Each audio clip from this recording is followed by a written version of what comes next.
Hello everyone, welcome to शिक्षा SSC. जैसे कि हम इंग्लिश के मोस्ट इंपॉर्टेंट वीवाईक्यू सॉल्व कर रहे हैं जो upcoming CGL examination, CHSL examination, MTS और सीपीओ एग्जामिनेशन में काम आने वाला है। इसमें हमने ये देखा कि अभी जो हमारा नया वेंडर आया है टीसीएस की जगह जो एडुबिटी वेंडर आया है, उसने सिलेक्शन पोस्ट एग्जामिनेशन में कुछ नए क्वेश्चंस दिए हैं, जैसे ट्रांसफॉर्मेशन ऑफ सेंटेंसेस दिए हैं, फ्रेजेस एंड क्लॉजेस दिए हैं और डिपेंडेंट और इंडिपेंडेंट सेंटेंसेस दिए हैं, जो कि उसने आज इससे पहले जो महाराष्ट्र और मध्य प्रदेश में एग्ज़ाम किया था, एक्चुअल वेंडर वो वहीं का है, तो उसमें उसने ये क्वेश्चंस वहाँ दिए थे, अब वो यहाँ रिपीट कर रहा है। तो आज हम ट्रांसफॉर्मेशन ऑफ सेंटेंसेस समझेंगे। देखिए, ये आपका नया पैटर्न आया हुआ है अभी। इसमें दो तीन पैटर्न्स और हैं जो हम अगली शीट में कंप्लीट करेंगे। देखिए, पहले ट्रांसफॉर्मेशन ऑफ सेंटेंस होता क्या है, ठीक है। ट्रांसफॉर्मेशन ऑफ सेंटेंस का अपन ईजी मीन समझे तो changing it's form without altering its sense, मतलब इसका फॉर्म चेंज करना है आपको। अगर वो असर्टिव है तो एक्सक्लेमेटरी में, या अफर्मेटिव है तो नेगेटिव में, लेकिन उसका मीनिंग, एक्चुअल मीनिंग चेंज नहीं होना चाहिए। बच्चे क्या करते हैं कि असर्टिव को अगर वो नेगेटिव में चेंज कर रहे हैं तो उसका एक्चुअल मीनिंग चेंज कर लेते हैं। अभी तक हमें जो एडिक्विटी और जो स्टेट एग्जामिनेशंस हुए हैं मध्य प्रदेश और महाराष्ट्र के, उसमें हमें ये देखने मिला है अफर्मेटिव टू नेगेटिव देखा है, इंट्रोगेटिव अभी तक नहीं देखने मिला है, असर्टिव एक्सक्लेमेटरी भी नहीं देखने मिला है, ठीक है। एक interchange of degree of comparison, ये हम सब्स्टिट्यूशन करते हैं जो फिल इन द ब्लैंक्स, उसमें हमेशा देखते हैं। मतलब ये टीसीएस के सिलेबस में ये भी देखने मिला है और टीसीएस सिलेबस में एक्टिव पैसिव भी देखने मिला है, जो हमारा पुराना वेंडर था। अभी जो नया आया है वो असर्टिव टू नेगेटिव आया है और क्लॉजेज ऑफ फ्रेजेस आए हैं। तो हम पहले फ्रेज समझते हैं, फिर क्लॉज समझेंगे, फिर हम आगे डिपेंडेंट इंडिपेंडेंट सेंटेंस समझते हैं। देखिए, फ्रेज क्या होता है, अब एक बेसिक स्ट्रक्चर मैं आपको पहले समझा देता हूँ। देखिए, एक सेंटेंस का बेसिक स्ट्रक्चर तो सब्जेक्ट, वर्ब और ऑब्जेक्ट, यही होता है बेसिक स्ट्रक्चर। सामने वाले को बोलते हैं हम सब्जेक्ट, और ये जो पीछे वाला होता है उसको हम प्रीडिकेट बोलते हैं, प्रीडिकेट। तो जहाँ सब्जेक्ट, वर्ब, ऑब्जेक्ट ये पूरा है, इसको बोलते हैं क्लॉज, क्लॉज कहा जाता है। लेकिन जब सब्जेक्ट हो, वर्ब और ऑब्जेक्ट ना हो, या प्रीडिकेट ना हो, या ऑब्जेक्ट हो, सब्जेक्ट और वर्ब ना हो, तो इस चीज़ों को बोलते हैं फ्रेजेस। एक लॉन्ग डेफिनेशन में यही दी हुई है, मैं इसकी पीडीएफ आपको सेंड कर दूंगा तो एक बार रिवाइज करने में आपको आसानी होगी। एक बार डेफिनेशन पढ़ लेते हैं। यहाँ से अगर हम ये देखें, phrase is any group of related words that unlike a sentence has no subject and predicate combination. ये बोला, मतलब सब्जेक्ट और प्रीडिकेट का कोई कॉम्बिनेशन नहीं होगा। प्रीडिकेट ये वर्ब और ऑब्जेक्ट प्लस अदर वर्ड जो सब्जेक्ट के अलावा होता है उसको प्रीडिकेट कहा जाता है, ठीक है। अब ये कितने प्रकार के होते हैं फ्रेजेस। एक होता है नाउन फ्रेजेस, अभी हमें स्टेनोग्राफर का जो एग्जाम आया था उसमें नाउन फ्रेज का क्वेश्चन आया है। एक एडजेक्टिव फ्रेज, एडवर्बियल फ्रेज, ये तीन क्वेश्चंस अभी हमें देखने को मिले हैं। अभी ये वाली सीरीज में हम ऐसा क्वेश्चन सॉल्व करेंगे कि आपको ईजिली सब पता चल जाएगा। देखिए, ये लिखा हुआ है, phrase can't stand alone as a sentence, मतलब ये किसी सेंटेंस में अलोन सब्जेक्ट वर्ब ऑब्जेक्ट के रूप में नहीं होगा, है ना, सिर्फ एक ही पार्ट होगा उसका। अब हम ये देखते हैं फ्रेज कितने प्रकार के होते हैं। पहला है नाउन फ्रेज, वेरी इजी। अब देखिए, नाउन क्या होता है, anything that can be thing, place और पर्सन। जैसे राकेश एंड सीता, ये पर्सन है, नाउन है। आर फ्रॉम छत्तीसगढ़, तो इसका नाउन फ्रेज क्या हुआ, राकेश एंड सीता। अगर कोई थिंग की बात कर लें तो म्यूजिक और dance interest me more than anything else. अब देखिए, ये जो सामने वाला है ये नाउन फ्रेज हो गया। प्लेस की बात कर लेंगे तो school and offices has been shut down due to a heavy rain. तो ये हमारे जो सामने के बंदे हुए, ये हुए नाउन फ्रेजेस। ये काफ़ी आसान था। बच्चों को प्रॉब्लम कहाँ जाती है, प्रिपोजिशनल फ्रेजेस में और एडवर्बियल और एडजेक्टिव फ्रेजेस में। वो जो मेन अपना कॉन्सेप्ट है वो आज हम क्लियर करेंगे। यहाँ देखते हैं। देखिए, प्रिपोजिशनल फ्रेजेस क्या होते हैं, अगर आसान भाषा में देखें तो ऐसे फ्रेज जो किसी प्रिपोजिशन चालू हो, इन, ऑफ, बाय, ये लिखा हुआ है, इन, ऑफ, बाय, फॉर और एक्सेट्रा, है ना। Includes noun pronoun at its object end of prepositions, मतलब इसके बाद नाउन या प्रोनाउन एनीथिंग वो यूज़ कर सकता है, ठीक है। जैसे कि इन द रूम, ये रूम एक सब्जेक्ट हो गया और इसके साथ इन क्या हो गया, एक प्रिपोजिशन हो गया, तो ये पूरा क्या हो गया, प्रिपोजिशनल फ्रेज हो गया। ऑफ द पीपल में ऑफ क्या हो गया, आपका प्रिपोजिशन हो गया, बाकी ये सब्जेक्ट हो गया। बाय द रिवर, रिवर के पास, तो बाय क्या हो गया, आपका प्रिपोजिशन हो गया, तो पूरा ये वाला फ्रेज हो गया। फ्रॉम द टीचर में आपने ये देखा, ये प्रिपोजिशन है, तो ये पूरा प्रिपोजिशनल फ्रेज हो गया। फॉर द पार्टी में ये हो गया, तो ये पूरा प्रिपोजिशनल फ्रेज हो गया। अब इसका जो हम लोग पढ़ते हैं ना एडजेक्टिव फ्रेजेस और एडवर्बियल फ्रेजेस, ये ना प्रीपोजिशनल फ्रेजेस के ही एक पार्ट है, तो हम इसको अलग से पढ़ने से अच्छा है कि हम एक बार समझ लें तो हमारे लिए आसान होगा। जैसे कि अब देखिए एडजेक्टिव क्या होते हैं, जैसे कि कोई भी नाउन होता है ना, नाउन की कोई भी विशेषता बताता है उसको एडजेक्टिव बोलते हैं। कोई भी नाउन का बड़ा चढ़ाकर या उसको जरूरी नहीं है कि विशेषता इन अ गुड मैनर ही हो, बैड मैनर में भी हो सकती है। अगर नाउन को डिफाइन जो भी चीज़ करे वो एडजेक्टिव कहती है। और एडवर्ब क्या होती है, देखिए वर्ब लिखा हुआ है, जो किसी वर्ब या क्रिया की विशेषता बताए उसको हम एडवर्ब बोलते हैं। तो जब हम प्रीपोजिशनल फ्रेजेस में ऐसी चीज़ें का यूज़ करते हैं जो किसी नाउन को डिफाइन करे या किसी क्रिया को डिफाइन करे, वर्ब को डिफाइन करे, तो वह एडजेक्टिव या एडवर्ब फ्रेजेस हो जाता है। जैसे कि यहाँ देखिए, ये हमने एग्जांपल दिया है, the woman in the trench coat pulled out her cellular phone.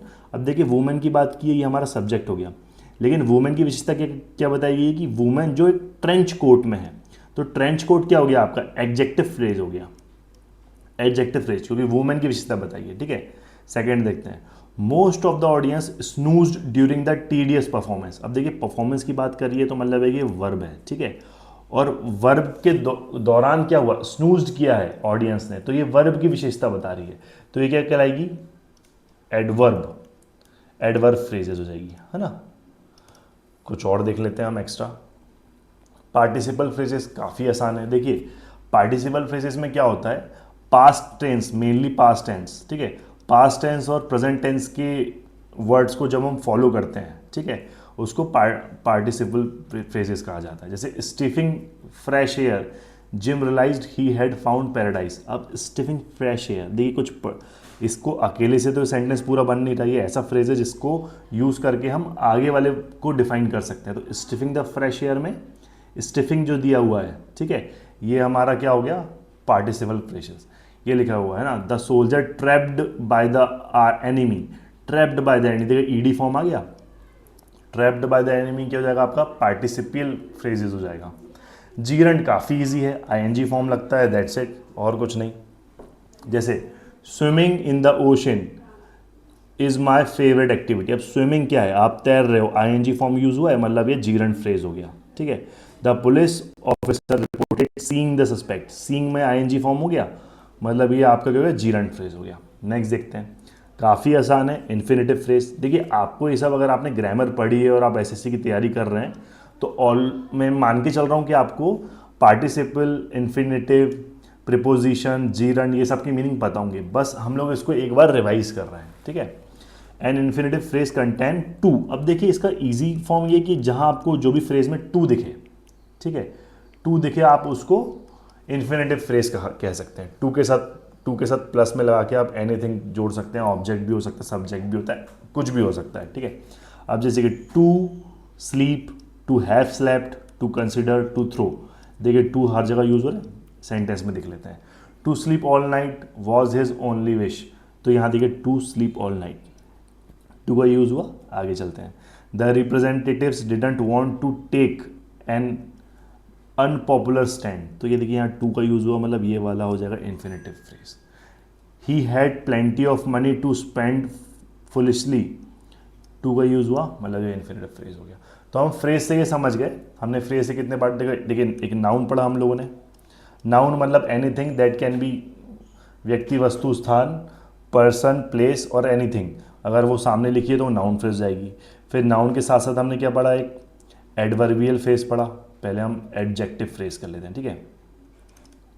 Adjective phrase पढ़ा, एडजेक्टिव फ्रेज क्या होता है, जो चीज़ नाउन की विशेषता बताएगी वो एडजेक्टिव फ्रेज जाएगी। फिर एडवर्ब फ्रेज पढ़ा हमने, एडवर्ब फ्रेज क्या, जो क्रिया की विशेषता बताएगी, वर्ब की विशेषता बताएगी, वो एडवर्ब फ्रेज बताएगी। फिर प्रीपोजिशनल फ्रेज पढ़ा हमने, इन, एन, ऑन, टू, एनीथिंग, जो भी यूज़ हो रहा है प्रीपोजिशन के रूप में, वहाँ टू यूज़ नहीं होगा, ठीक है, टू आप इन्फिनेटिव में डालेंगे, इसमें टू नहीं डालेंगे, तो ये क्या हो जाएगी, प्रीपोजिशनल फ्रेज जाएगी। फिर इन्फिनेटिव पढ़ा आपने, इन्फिनेटिव क्या होती है, जहाँ टू यूज़ होगा, तो ये आपके फ्रेजेस हो गए। हम कुछ क्वेश्चंस भी लास्ट में करेंगे। जीरंड वाला आईएनजी ये भी पढ़ चुके हैं आप। नेक्स्ट हम देखते हैं क्लॉज। अब देखिए इसका ईजिएस्ट मीनिंग देखते हैं। अभी हमने ये देखा कि एक सेंटेंस बनाने के लिए क्या लगता है, सब्जेक्ट, वर्ब और ऑब्जेक्ट होता है। फ्रेज में क्या होता है, या तो सब्जेक्ट पूरा अकेले जाएगा या तो वर्ब अकेले हो जाएगी या ऑब्जेक्ट अकेला आ जाएगा, लेकिन सब्जेक्ट वर्ब ऑब्जेक्ट एक साथ पूरा नहीं आएगा। इस सेक्शन को हम प्रीडिकेट बोल रहे थे, है ना, प्रीडिकेट बोल रहे थे। तो या तो सब्जेक्ट आता है या तो ऑब्जेक्ट आता है, लेकिन सब साथ में नहीं आते। क्लॉज में ऐसा नहीं होता। क्लॉज में क्या होता है, सब्जेक्ट वर्ब ऑब्जेक्ट पूरा आते हैं और ये कंप्लीट मीनिंग देते हैं। जैसे कि हम ये देख लेते हैं, a group of word that's form a part of sentences has a subject and predicates of its own. Independent होता है। देखिए अब जो क्लॉज होता है वो दो प्रकार के होते हैं, ठीक है, सॉरी, दो प्रकार के, एक होता है इंडिपेंडेंट और दूसरा होता है डिपेंडेंट। इंडिपेंडेंट क्लॉज क्या होते हैं, content both subject and predicate, ये तो हमें पता है। कैन स्टैंड अलोन, अब देखिए ये बहुत अच्छी लाइन है, अकेले भी रह सकते हैं, किसी का डिपेंडेंसी की जरूरत है नहीं इसे। Can be a part of multiple clause, multiple clause होंगे। और कुछ कंजक्शंस का यूज़ होता है इसमें, जैसे और, for, nor, so, yet. Actually वो जो कंजक्शन की बात कर रहा है वो ऐसा है जैसे कि ये एक सेंटेंस है, दूसरा ये एक सेंटेंस है। अब ये जो आप कंजक्शंस देख रहे हैं ये मिडिल में यूज़ होते हैं। ये वाले कंजक्शंस किसी भी दूसरे फ्रेज से पहले फ्रेज को कनेक्ट नहीं करते हैं। जैसे कि हम यहाँ देखते हैं, I visit Agra but we did not go to Taj Mahal. अब देखिए ये जो बट का यूज़ जरूर हुआ है, लेकिन ये भी अपने आप में इंडिपेंडेंट है और we did not go to Taj Mahal भी अपने आप में इंडिपेंडेंट है, ठीक है। तो ये कहलाते हैं इंडिपेंडेंट क्लॉज। नेक्स्ट आता है डिपेंडेंट क्लॉज। डिपेंडेंट क्लॉज ही सबसे इंपॉर्टेंट है, इसी से क्वेश्चन बनते हुए आ रहे हैं, तो हम इसको समझते हैं। अब देखिए, can have subject and predicate, ये बिल्कुल सही है। कैन नॉट स्टैंड अलोन, मतलब ये अकेले नहीं रहेगा, इसको जरूरत पड़ेगी कोऑर्डिनेट कंजक्शंस की, सबऑर्डिनेट कंजक्शन की और डिफरेंट टाइप के कंजक्शंस की यूज होगा। अब हम वो आगे देखने वाले हैं। Always a part of big sentence, ये तो पता ही था हमें। इंट्रोड्यूस बाय सबऑर्डिनेटर्स, मतलब सबऑर्डिनेट कंजक्शंस को सबऑर्डिनेटर्स कहा गया है। अब ये तीन प्रकार के हो रहे हैं, ठीक है। पहला एडजेक्टिव, दूसरा एडवर्ब, तीसरा नाउन। नाउन हम लोग को पहले से पता है, लेकिन फिर भी हम सबऑर्डिनेटर्स मतलब सबऑर्डिनेट कंजक्शंस का यूज़ करके देखेंगे। देखिए सबऑर्डिनेट कंजक्शंस अगर आप याद कर लेते हो तो आप ये वाले जो दिख रहे हैं एडजेक्टिव क्लॉज, एडवर्ब क्लॉज और नाउन क्लॉज आसानी से कर सकते हो, कंफ्यूज हो नहीं पाओगे, ठीक है। कुछ पर्टिकुलर हम लोग कंजक्शंस याद कर लेंगे जो कि यही यूज़ होते हैं। पहला हम देखते हैं एडजेक्टिव क्लॉज। एडजेक्टिव क्लॉज क्या है, हमने पढ़ा ना, जो नाउन की विशेषता बताएगा वो एडजेक्टिव कहलाएगा। एडवर्ब क्या है, जो वर्ब की विशेषता बताएगा। नाउन क्या है, अपने आप pay anything, person, place, thing. पहला देखते हैं हम एडजेक्टिव क्लॉज को, रिलेटिव क्लॉज भी कहते हैं। इसके साथ क्या हो रहा है, डेफिनेशन को हम नहीं समझे तो अच्छा है, क्योंकि हमने बार बार पिछले बार भी जब हम एडजेक्टिव फ्रेज देख रहे तो सेम डेफिनेशन ही थी। Does a work of an adjective, मतलब वर्ब की विशेषता, नहीं नाउन की विशेषता। This is a resort that we show on the TV. अब टीवी में देखिए डिपेंडेंट भी है और एक विशेषता भी बता रहा है कि रिसोर्ट की तो बात कर रहा है, लेकिन कौन सा, जो हमने टीवी में देखा था। Lady who was tour guide in an American, जो लेडी है वो अमेरिकन है जो टूर गाइड थी। मतलब देखिए हु ये रिलेट कर रहा है और डिपेंडेंट भी है, तो दैट हु मतलब दैट का जहाँ यूज़ हो रहा है वो भी हमारा एडजेक्टिव क्लॉज होना चाहिए, हु का यूज़ हो रहा है वो भी एडजेक्टिव क्लॉज होना चाहिए। A person who was driving the car was my elder brother. Person की तो बात कर रहा है, लेकिन कौन, जो गाड़ी चला रहा था, ड्राइविंग द कार, यहाँ भी हु का यूज़ हुआ तो ये क्या होगा, एडजेक्टिव क्लॉज होगा। नेक्स्ट देखते हैं, इंपॉर्टेंट है इसका, अभी स्टेनोग्राफर में एडवर्बियल क्लॉज, एडवर्बियल क्लॉज का क्वेश्चन आया है और दो क्वेश्चंस आए थे एक ही एग्जाम में एडवर्बियल क्लॉज के। देखते हैं, डेफिनेशन से जरूरत नहीं है, वर्ब की विशेषता जो बताएगा वो एडवर्बियल क्लॉज है। सबऑर्डिनेट कंजक्शंस, ये बहुत इंपॉर्टेंट है क्योंकि सबसे ज़्यादा सबऑर्डिनेट कंजक्शंस एडवर्बियल क्लॉज में ही यूज़ होते हैं, ठीक है। कुछ सबऑर्डिनेट कंजक्शंस हम पहले देख लेते हैं। Because, although, when, if, until, इस, देखिए यहाँ देखते हैं, है ना। पहला है आफ्टर, ऑल्दो, दो, हालांकि, इफ, बिकॉज, मतलब, even, order, since, unless until. Unless until का यूज़ बहुत ज़्यादा होता है, इनका मतलब नेगेटिव होता है ना, नेगेटिव का होता है, लेकिन नॉट का यूज़ नहीं होता है इनके साथ, ठीक है, नेगेटिव। व्हेन, WH वर्ड्स का 90% WH वर्ड्स एडवर्ब क्लॉज में आपको यूज़ होगी, बचे 10% को हम यूज़ करेंगे नाउन क्लॉज में, ठीक है। Who, whose, whom, whose, who का यूज़ कहाँ कर दिया हमने, एडजेक्टिव में कर दिए। Whom, whose, whatever, whichever, whoever, ये आ गया। कुछ क्वेश्चंस देख लेते हैं। when the sun set he returned home, ठीक है। कब रिटर्न हुआ, जब सन सेट हो गया।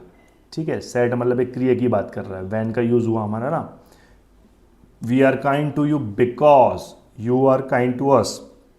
देखिए डिपेंडेंट है लेकिन क्या यूज हुआ, सबऑर्डिनेट कंजक्शन से यूज हुआ है, हम इसको यूज कर लेंगे।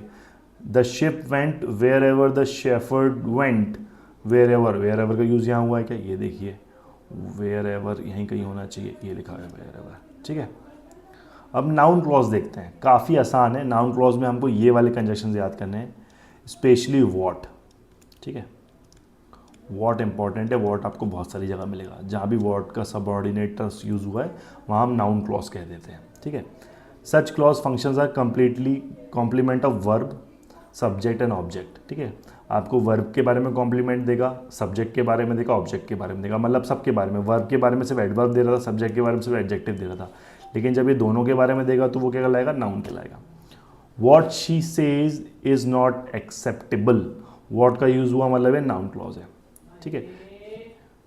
पे careful attention to what I am going to say, what का यूज हुआ मतलब नाउन क्लॉज होगा।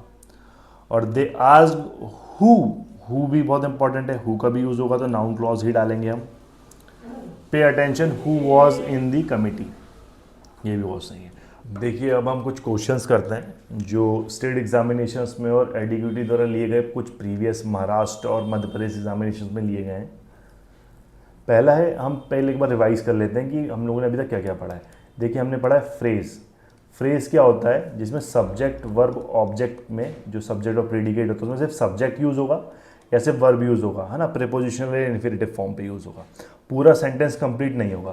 क्लॉज क्या होगा, सब्जेक्ट वर्ब ऑब्जेक्ट के साथ पूरा सेंटेंस कंप्लीट होगा जिसकी हमको फुल मीनिंग मिलेगी, ठीक है। अब हम समझते हैं।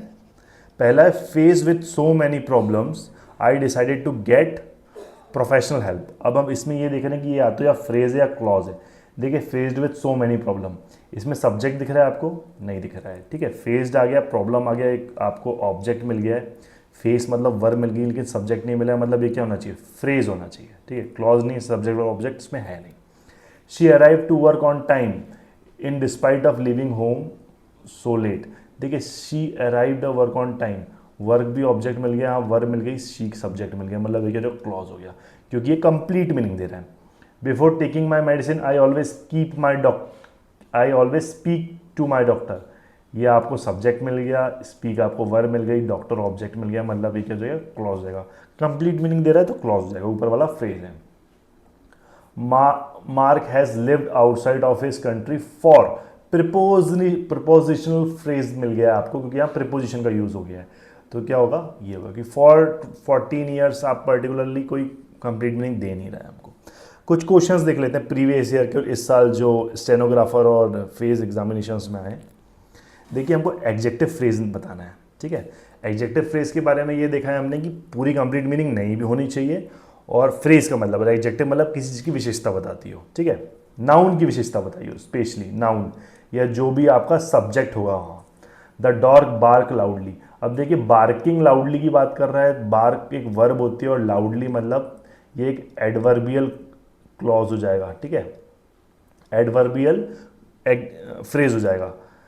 आई रैन डाउन द स्ट्रीट, देखिए दौड़ा है आपने, डाउन में किया तो ये भी एडवर्ब हो जाएगा, आपको एडजेक्टिव चाहिए तो ये आंसर नहीं होगा। The book on the shelf is old, ये हो सकता है क्योंकि बुक क्या है, ओल्ड है, ठीक है, तो बुक की विशेषता बताइए तो ये क्या हो जाएगा हमारा, एडजेक्टिव फ्रेज हो जाना चाहिए, ठीक है। He went down, he went to the store, तो ये तो बिल्कुल नहीं होना है। देखते हैं before, next question, before she lit the stove Mary added onion on the sauce. अब इसका हमको बताने की है तो नाउन फ्रेज है, एडजेक्टिव फ्रेज है या एडवर्ब फ्रेज है, ठीक है। अब देखिए हमने ये पढ़ा था कि कुछ कोऑर्डिनेट सबऑर्डिनेट कंजक्शंस है, हमने यही पढ़ा हुआ है, ठीक है। सबऑर्डिनेट कंजक्शंस हमने ये पढ़ा है, ठीक है, ऑर्डिनेटिंग कंजक्शंस। इसमें देखिए बिफोर का यूज़ हुआ है और ये कहाँ, ये एडवर्ब क्लॉज में पढ़ रहे हैं हम, एडवर्ब क्लॉज में पढ़ रहे हैं, ये एडवर्ब क्लॉज में पढ़ रहा है, एडवर्ब क्लॉज में, मतलब जब भी कोऑर्डिनेट सबऑर्डिनेट कंजक्शंस का यूज़ होगा तो हम लोग बिना देखे उसको लगा देंगे कि वो क्या होगा, एडवर्बियल क्लॉज हो जाएगा, ठीक है। नाउन है नहीं, कोई भी थिंग, कोई भी प्लेस, कोई भी पर्सन की बात नहीं कर रहा है ये, ठीक है। तो ये नाउन नहीं होगा, किसी की विशेषता नहीं बता रहा होता, एडजेक्टिव क्लॉज नहीं होगा। आप इजीली याद कर दीजिए कि अगर कंजक्शंस ये वाले मिलते हैं आपको तो आप डायरेक्ट एडवर्ब क्लॉज डालें। नेक्स्ट क्या है, George could swim well after he took lesson. अब देखिए बिफोर है तो आफ्टर भी होना चाहिए, तो क्या एडवर्बियल क्लॉज में होना चाहिए, सबऑर्डिनेट कंजक्शंस है, ठीक है। My sister likes to practise her piano playing in her studio. In का यूज हुआ है, इनको शायद प्रीपोजिशन बोलते हैं, क्या प्रीपोजिशन ही बोलते हैं, ठीक है। प्रैप है मतलब प्रीपोजिशन, तो प्रीपोजिशनल फ्रेज हो गया ये, तो ये भी आपको बनने लगा। अभी रिसेंट में आया था, आप लोगों ने इसकी प्रैक्टिस की नहीं थी, तो एडिक्विटी के द्वारा दिए गए क्वेश्चंस को आपको कठिन लग रहे थे। वॉट बिली डिड, अब हमने पढ़ा है कि वॉट हो या हु हो, हु और वॉट दोनों हो तो किस में जाते हैं, नाउन क्लॉज में जाते हैं। अब भी पढ़ा हमने, ये देखिए ये इसमें है ना, ये हु और what noun clause, noun clause में जाते हैं तो क्या होना चाहिए इसका, नाउन क्लॉज होना चाहिए। 10th, ऑल्दो बिली कुडंट, अब देखिए ऑल्दो भी तो पढ़ा है हमने वहाँ, हालांकि ये क्या है, सबऑर्डिनेट कंजक्शन है, तो काय में आना चाहिए, एडवर्ब क्लॉज में आना चाहिए। अब देखिए ये आपके हो गए फ्रेजेस एंड क्लॉजेस, इससे बाहर फ्रेज और क्लॉजेस के क्वेश्चंस नहीं जाएंगे। अब आपके कुछ बचते हैं, देखिए हम लोगों ने कुछ सेंटेंस पढ़ा है, ठीक है। जैसे कि सेंटेंस 3 प्रकार के होते हैं, आगे की स्लाइड में है, ये देखते हैं हम। सेंटेंस 3 प्रकार के होते हैं, एक सिंपल होता है, कॉम्प्लेक्स होता है, कंपाउंड होता है। ईजिएस्ट फॉर्म में डेफिनेशन देखें तो सिंपल सेंटेंस जिसमें कोई भी आपको कंजक्शंस का यूज़ नहीं मिलेगा, एक इंडिपेंडेंट सेंटेंस होगा, शुरू से चालू होगा आखिरी में ख़त्म हो जाएगा, कोई दूसरे क्लॉज का यूज़ नहीं होगा। कॉम्प्लेक्स में क्या होता है, कुछ कंजक्शंस यूज आते हैं, कोऑर्डिनेटिंग कंजक्शंस का यूज़ आता है। और कॉम्प्लेक्स में क्या होता है, डिपेंडेंट और इंडिपेंडेंट दोनों प्रकार के सेंटेंसेस का यूज़ आता है। हम डेफिनेशन से देख लेते हैं, आपको आसानी लगेगी। जैसे देखिए simple sentences, sentence that consist just a independent sentence, किसी पे आश्रित नहीं है वो। He confess his fault, I show a wounded bird. मैं बहुत इंपॉर्टेंट टॉपिक करवा रहा हूँ ये, क्योंकि ये वाला टॉपिक है जो ट्रांसफॉर्मेशन ऑफ सेंटेंस, इससे कुछ क्वेश्चंस आए हैं, 2 क्वेश्चंस आए हैं आपके स्टेनोग्राफर और फेस एग्जामिनेशन में, बच्चों को बने नहीं हैं, ठीक है। बहुत इंपॉर्टेंट टॉपिक है, क्योंकि ये हम छोड़ के चल रहे थे, लेकिन अब क्योंकि वहाँ आया तो हम CGL, CHSL, MTS में एक्सपेक्ट बिल्कुल कर सकते हैं 100%। कंपाउंड क्या होगा, अगर ये इंडिपेंडेंट है तो क्या हो जाएगा, डिपेंडेंट हो जाएगा। ये दिख रहे है ना, the sentence which combination of 2 simple sentence, combination बताया, डिपेंड होगा एक तरीके का। Gagan went to market and bought some vegetables, ठीक है। ये देखिए कंजक्शन का यूज़ हो गया, कंजक्शन का यूज़ हो गया, ये कंजक्शन का यूज़ हो गया, मतलब 2 सेंटेंसेस होंगे और बीच में कंजक्शन का यूज़ होगा, वो कंपाउंड होंगे, 2 चीज़ों को मिलकर कंपाउंड बनता है, ठीक है। नेक्स्ट देखते हैं कोऑर्डिनेट कंजक्शंस क्या होंगे। अब कोऑर्डिनेट कंजक्शन, कोऑर्डिनेटिंग कंजक्शंस हम ये देख लेते हैं। कोऑर्डिनेटिंग कंजक्शंस हमने अभी यहाँ पढ़ा ना, इसमें जब भी कंपाउंड में यूज़ होगा तो कोऑर्डिनेट कंजक्शन का यूज़ होगा। कॉम्प्लेक्स सेंटेंस की बात करते हैं, कॉम्प्लेक्स सेंटेंस क्या है। अब इसमें क्या होता है, डिपेंडेंट सेंटेंस का भी यूज़ हो जाएगा, इंडिपेंडेंट सेंटेंस का भी यूज़ हो जाएगा, तो बीच में कॉम्प्लेक्स यूज होंगे। अब कॉम्प्लेक्स के लिए हम लोग कुछ कंजक्शंस देख लेते हैं, जैसे हमने ये पढ़ा ना अभी सबऑर्डिनेटिंग कंजक्शंस, इनका यूज़ करके हम लोग कॉम्प्लेक्स सेंटेंस बनाते हैं। जैसे देखिए, he confess that he was guilty of his illegal act, that का यूज़ हुआ। ही कन्फेस तो पहले इंडिपेंडेंट था, ये डिपेंडेंट हो गया, ही was guilty of his illegal action, ठीक है। I found the book which I lost, I found the book independent था, विच आई लॉस्ट, अब कौन सी वाली लॉस्ट, द बुक, ये डिपेंडेंट हो गया। यहाँ भी I reply which you have made it is foolish, जो गलती आपने करी वो फुलिश थी, क्या वो, the reply. I show a man who was caught by a police while robbing good ornament, क्या पुलिस ने किसको गिरफ्तार किया था, विच वॉज कॉट, पकड़ा था, अ मैन को, ठीक है, क्या करते हुए, वाइल रॉबिंग द ऑर्नामेंट, मतलब वाइल का भी यूज़ हो गया, इसका यूज़ हो गया, मतलब ये हमको याद ही करना है। ये देख लेते हैं, अगर आप सबऑर्डिनेटिंग कंजक्शंस का यूज़ करते हैं तो ये आपको एक एडवर्ब क्लॉज में यूज़ होना है। आप यहाँ से बता सकते हैं कि एडवर्ब क्लॉज है ही है, और एक कॉम्प्लेक्स सेंटेंस में यूज़ होना है, जो कि आप बोल सकते हो कि ये कॉम्प्लेक्स सेंटेंस है, ठीक है। और अगर आप वॉट और हु करते हो तो आप बताओगे नाउन क्लॉज है ये, ठीक है। अब देखिए क्वेश्चंस ये नहीं आए थे कि कौन सा कॉम्प्लेक्स सेंटेंस है या कौन सा, ये क्वेश्चन नहीं आया। कि कौन सा सिंपल सेंटेंस है, कॉम्प्लेक्स सेंटेंस है, कंपाउंड है, ये तो आपको बस समझाने के लिए किया गया। क्वेश्चन ये आए थे कि सिंपल से कंपाउंड बनाना है या सिंपल से कॉम्प्लेक्स बनाना है, ठीक है। तो उसके कुछ पर्टिकुलर रूल्स हैं जो कि आज हम रूल्स करेंगे, 10 रूल्स करेंगे आज, बाकी के रूल्स कल पे छोड़ते हैं, एक दिन में कुछ ज़्यादा हो जाएगा, ठीक है। तो कुछ रूल्स हम करते हैं। देखिए पहला रूल देखते हैं, अगर कोई भी सेंटेंस प्रेजेंट पार्टिसिपल हो, प्रेजेंट पार्टिसिपल मतलब सिंपल सेंटेंस हो और उसमें आईएनजी का फॉर्म हो, ठीक है, तो वो किस में चेंज होएगा, सेंस में या एज में या व्हेन में। अब देखिए कैसे चेंज होता है हम देखते हैं। अगर सिंपल सेंटेंस में आईएनजी फॉर्म होगा तो वो सिंस एज या व्हेन में चेंज जाएगा। Closing the door, I went back to school, when I close the door. अब देखिए फर्स्ट हाफ में यूज हुआ, ये लिखा हुआ फर्स्ट हाफ, आप पीडीएफ में आपको दूंगा, आप पीडीएफ पढ़ेंगे तो एक बार में क्लियर हो जाएगा। फर्स्ट हाफ में ही यूज करना है। Closing the door, I went back to a school, when I close the door, I went back to a school. इसी का एक और एग्जाम्पल देख लेते हैं, ये लिखा हुआ है, सेम चीज़ लिखी हुई है जो मैंने आपको अभी समझाई है, वही चीज़ लिखी हुई है। आफ्टर विनिंग, देखिए आईएनजी फॉर्म यूज हुआ है, after winning a beautiful contest she cried, ये देखिए पास्ट में है ना, एज शी वॉन, विनिंग को वॉन कर दिया, as she won the beautiful contest she cried. First half में यूज किया, देखिए फर्स्ट हाफ में यूज किया। अब देखिए टू और टू का यूज हुआ सिंपल सेंटेंस में। अब सिंपल सेंटेंस में टू और टू का यूज हुआ मतलब एक तरीके का नेगेटिव ही होता है टू, ठीक है, तो हम नॉट का यूज करेंगे अगर हम उसको चेंज कर रहे हैं कॉम्प्लेक्स में। तो he is too weak to carry the box, इतना वीक था कि बॉक्स कैरी नहीं कर सका। He is so weak that he can not carry the box. Too और टू किस में चेंज हो गया, सो और दैट में। नेक्स्ट देखते हैं, सिंपल टू होगा तो वो भी सो दैट में होगा। ही ईट टू लिव, वो खाने के लिए ही जीता है, he eat so that he can live, ठीक है। एक और है, in spite of though, despite although में चेंज होगा, देखते हैं कैसे। In spite of being rich he is hard working, rich होने के अलावा भी या हालांकि वह अमीर है फिर भी वह हार्ड वर्किंग है, ऐसा बोल सकते हैं ना। दो शी लिखा हुआ है, दो she is rich she is hard working, तो इंस्पाइट किस में हो गया, दो में, डिस्पाइट होता तो ऑल दो में चेंज होता। इंपॉर्टेंट है ये, करिएगा ही। बिकॉज ऑफ अगर सिंपल सेंटेंस में तो किस में चेंज होगा, सिंस में चेंज होगा।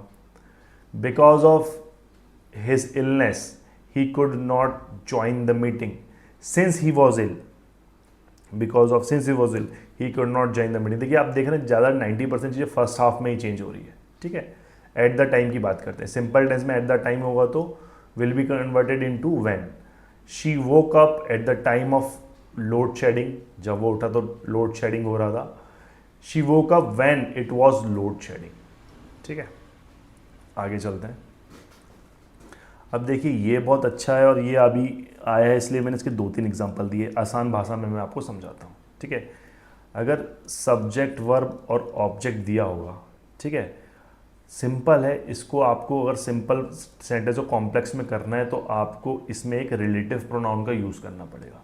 रिलेटिव प्रोनाउन वो चीज़ होती है जो कि आपको सब्जेक्ट को वर्ब से कनेक्ट करे और वर्ब को ऑब्जेक्ट से कनेक्ट करे। अभी समझते हैं कैसे, देखिए।